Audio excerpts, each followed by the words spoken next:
Study IQ IAS, अब तैयारी हुई अफोर्डेबल।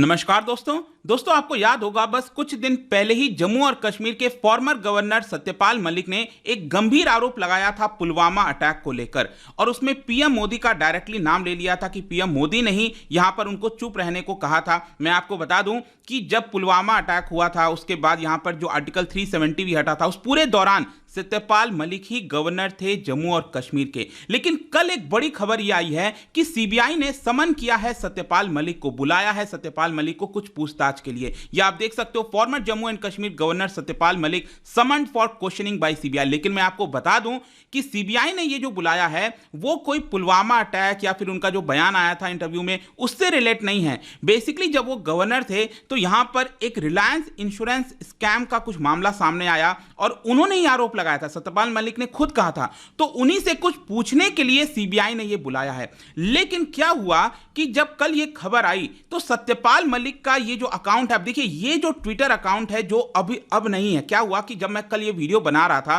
तब मैंने देखा कि उनके अकाउंट से यहां पर एक ट्वीट आया है, लेकिन आज सुबह जब मैं देख रहा था, अपडेट ले रहा था, तब उनका ये ट्विटर अकाउंट भी नहीं था और ये ट्वीट भी नहीं था। तो हो सकता है ये ट्विटर अकाउंट यहां पर फर्जी भी हो सकता है, आई डोंट नो क्या है, क्योंकि अभी प्रॉब्लम क्या हो गई है ना, यहां पर एलॉन मस्क ने ये जो पूरा ब्लू टिक होता है उसको हटा दिया, तो बड़ा मुश्किल हो गया है। लेकिन ये अरविंद केजरीवाल का ये रियल अकाउंट है, मैं बता दूं।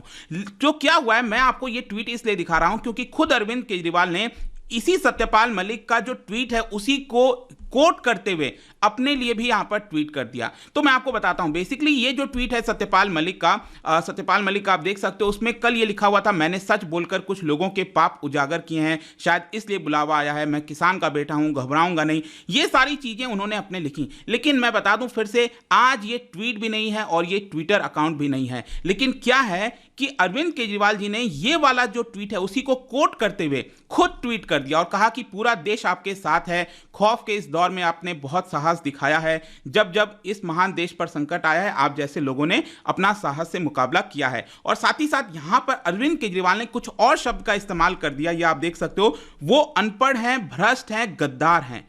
तो ये वाला जो चीजें हो गई है ना, इसकी वजह से ऑपोजिशन पार्टी और जो बीजेपी पार्टी है वो आमने सामने आ गई है, लगातार ट्वीट पे ट्वीट हो रहे हैं, आपस में जो है कुछ ना कुछ चल रहा है। तो अभी बेसिकली हम जानेंगे इस वीडियो के अंदर यहां पर कि ये जो स्कैम केस है वो एग्जैक्टली क्या है, उसके बारे में हम फोकस करेंगे, ना कि यहां पर जो पॉलिटिकल चीजें हैं उसके ऊपर ध्यान देंगे। तो चलिए आगे बढ़ते हैं। लेकिन उससे पहले मैं आपको यह भी बता दूं, आज से ही हमारा जो यूपीएससी 2024 का बैच है वो स्टार्ट हो रहा है। आपके पास मौका है कि ये जो 2024 का बैच है उसके अंदर एनरोल करा सकते हैं, क्योंकि इसमें खास बात यह है, अगर आप ये बैच लेते हो और 2024 का प्रीलिम्स निकालते हैं, अगले साल प्रीलिम्स क्रैक करते हैं, तो फ्री ऑफ कॉस्ट में आपको दिल्ली के स्टडी IQ हेडक्वार्टर बुलाया जाएगा। यहां पर रहने की सुविधा, खाने की सुविधा और जो मेंस का प्रिपरेशन होता है वो आपको फ्री ऑफ कॉस्ट मिलेगा। तो जल्दी से हमारे वेबसाइट ऐप पर जाइए या फिर कमेंट सेक्शन में इसका लिंक दिया है, वहां पर जाकर यूज करिए कोड अंकित लाइव, ताकि आपको मैक्सिमम डिस्काउंट मिले और आप इस कोर्स के अंदर एनरोल करा सकें। या फिर 2025 का बैच आपको लेना हो, 2023 का जो EPFO का एग्जाम होने वाला है वो लेना हो,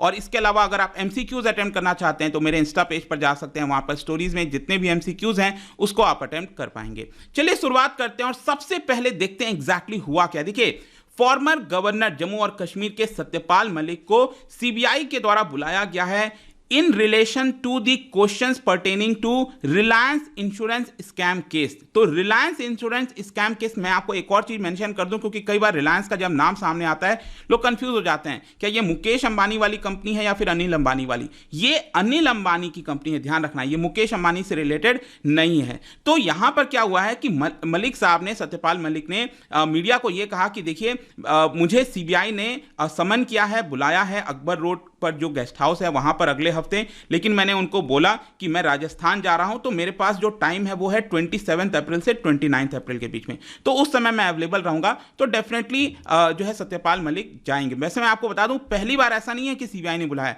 पिछले साल भी बुलाया था।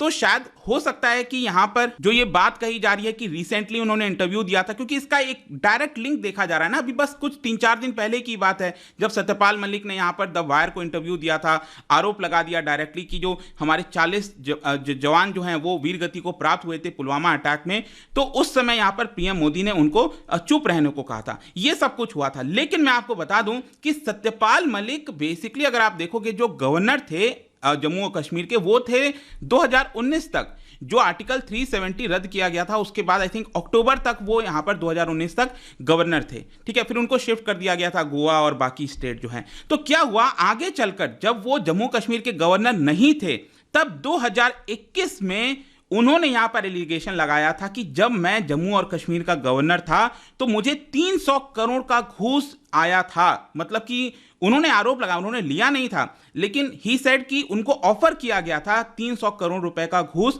ताकि दो जो फाइल हैं वो क्लियर की जा सकें। अब ये दो फाइल के बारे में उन्होंने स्पेसिफिकली बोला नहीं था, लेकिन मैं आपको बता दूं, एक फाइल बेसिकली रिलेट करती है governments deal with Reliance general insurance. क्या है ना कि अब जम्मू कश्मीर में जो गवर्नमेंट एम्प्लॉयज हैं उनको इंश्योरेंस दिलाने के लिए, हेल्थ इंश्योरेंस दिलाने के लिए ग्रुप, मतलब कि जितने भी गवर्नमेंट एम्प्लॉयज हैं उनको पूरा हेल्थ इंश्योरेंस मिल जाए, इसके लिए सरकार जो है कॉन्ट्रैक्ट करके किसी के साथ, यहाँ पर किसी इंश्योरेंस कंपनी के साथ कॉन्ट्रैक्ट करती है। तो यहाँ पर रिलायंस जनरल इंश्योरेंस के साथ कॉन्ट्रैक्ट किया गया था, जो आगे चलकर रद्द भी कर दिया गया था, मैं आपको आगे बताऊंगा। तो एक फाइल इससे रिलेट करता है, ठीक है। और आगे चलकर यहाँ पर एक और प्रोजेक्ट है that is related to Kiru hydel power project, ये दूसरा मैटर था। तो दोनों के लिए यहाँ पर उनको 300 करोड़ रुपए का घूस दिया जा रहा था, ऐसा यहां पर उन्होंने आरोप लगाया 2021 में। अब क्वेश्चन यह है कि उन्होंने आरोप तब लगाया जब वो जम्मू और कश्मीर के गवर्नर नहीं थे। तो उनके आरोप के बाद क्या हुआ, क्योंकि जब उन्होंने आरोप लगाया तब जो जम्मू और कश्मीर के लेफ्टिनेंट, एलजी कहते हैं ना, वो कौन है, वो है मनोज सिन्हा। तो मनोज सिन्हा एलजी थे। तो उनके आरोप के लगभग 5 महीने के बाद 2022 में लेफ्टिनेंट गवर्नर मनोज सिन्हा ने ये जो पूरा केस है रिलायंस इंश्योरेंस का और जो कीरू हाइडल केस का, ये सौंप दिया सीबीआई को। ये भी मैं आपको बताऊंगा। तो यहां पर उन्होंने ये लिखा कि there had been allegations of malpractices, कि बेसिकली सरकार अगर कोई कॉन्ट्रैक्ट दे रही है किसी कंपनी को, तो सरकार के अंदर जो ऑफिशियल्स हैं उन्होंने कुछ करप्शन किया होगा उस कंपनी के साथ मिलकर। मतलब कि कंपनी कौन है, रिलायंस इंश्योरेंस है आपका कंपनी जो है अनिल अंबानी की। तो कुछ ऑफिशियल्स और रिलायंस इंश्योरेंस कंपनी ने मिलकर आपस में साठगांठ की होगी कि ये जो कॉन्ट्रैक्ट है वो रिलायंस इंश्योरेंस को ही मिल जाए। तो ये सारी चीजें हैं बेसिकली, उसी को लेकर हम चाहते हैं कि सीबीआई इसकी प्रॉपर जो इंक्वायरी है वो यहां पर करे। और उसके बाद क्या होता है कि सीबीआई लगभग 14 लोकेशंस पर, जी हाँ, सीबीआई ने लगभग 14 लोकेशंस पर यहां पर जो है सर्च भी किया था और केस दर्ज कर लिया था अनिल अंबानी कंपनी को लेकर। और ये वाला जो मामला है कीरू हाइडल केस, उसको लेकर भी यहां पर जो केस है वो दर्ज कर लिया गया था। वैसे मैं आपको बता दूं कि ये जो कॉन्ट्रैक्ट की बात कही जा रही है ना इंश्योरेंस की, वो 2017-18 के समय हुआ था। बेसिकली क्या है कि गवर्नमेंट चाहती थी कि जैसा मैंने आपको बताया कि जो जम्मू और कश्मीर के एम्प्लॉयज हैं उनको हेल्थ इंश्योरेंस दिया जाए। लेकिन जब सरकार ने उस समय 2017 में कॉन्ट्रैक्ट निकाला था तो सिर्फ एक ही कंपनी बिडिंग के लिए आई थी। इसको देखते हुए सरकार ने क्या किया, एक इंश्योरेंस ब्रोकर है जिसका नाम है ट्रिनिटी, उसको ये काम दे दिया कि आप ये कॉन्ट्रैक्ट दोबारा निकालो, ठीक है, टेंडर दोबारा निकालो, ताकि और कंपनीज यहां पर सामने आए और जो कॉन्ट्रैक्ट है वो दिया जा सके। तो फाइनली जब दूसरी बार टेंडर निकाला जाता है, उसके बाद 7 कंपनी बिड करती है जिसमें रिलायंस भी है, ठीक है। और फाइनली रिलायंस को ही चुन लिया जाता है और रिलायंस को इसके लिए 61 करोड़ रुपीस दिए जाते हैं। अब ध्यान से समझिएगा, यहां पर दोबारा टेंडर निकलता है और कई सारे कंपनीज बिडिंग करती हैं और जो कॉन्ट्रैक्ट है वो मिलता है रिलायंस को, अनिल अंबानी कंपनी को, और अनिल अंबानी की कंपनी को 61 करोड़ रुपीस दे दिया जाता है। लेकिन जब सत्यपाल मलिक ने यहां पर क्वेश्चंस रेज किया, उसको देखते हुए जो स्टेट एंटी करप्शन ब्यूरो है और जो फाइनेंस डिपार्टमेंट है जम्मू कश्मीर का, उन्होंने यहां पर इस पूरे मैटर को एग्जामिन किया था। और उन्होंने क्या फाइंडिंग किया वो मैं आपको आगे बताऊंगा, लेकिन इसके साथ साथ मैं आपको यह बता दूं कि रिलायंस के ऊपर एलिगेशन क्या है वो पहला देख लेते हैं। क्योंकि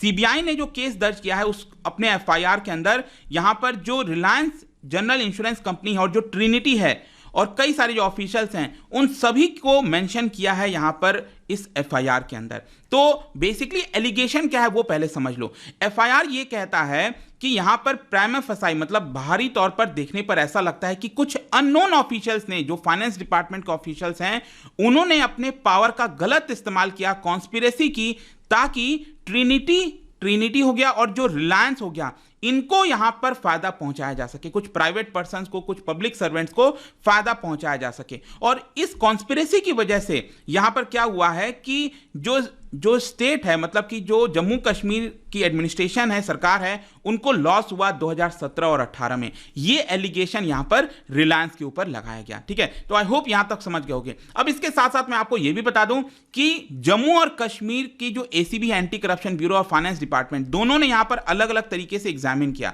तो क्या है कि सबसे पहले अगर हम बात करें एसीबी, एंटी करप्शन ब्यूरो, उन्होंने एक रिपोर्ट सौंपी 2021 में, 27 नवंबर 2021 में, और उन्होंने कहा कि देखिए कई सारे आरोप तो लगाए गए हैं नॉन ट्रांसपेरेंसी के, एलिजिबिलिटी क्राइटेरिया के, जानबूझकर एम्प्लॉयज को बढ़ा देना ताकि रिलायंस को बेनिफिट मिले, क्योंकि जितने ज्यादा एम्प्लॉयज होंगे उतना ज्यादा प्रीमियम मिलेगा रिलायंस को इंश्योरेंस का, राइट। तो एलिगेशंस तो कई सारे लगाए गए हैं, बट एसीबी ने यह बोला there is no irregularity has been found, मतलब कोई इरेगुलरिटी फाउंड नहीं हुआ है।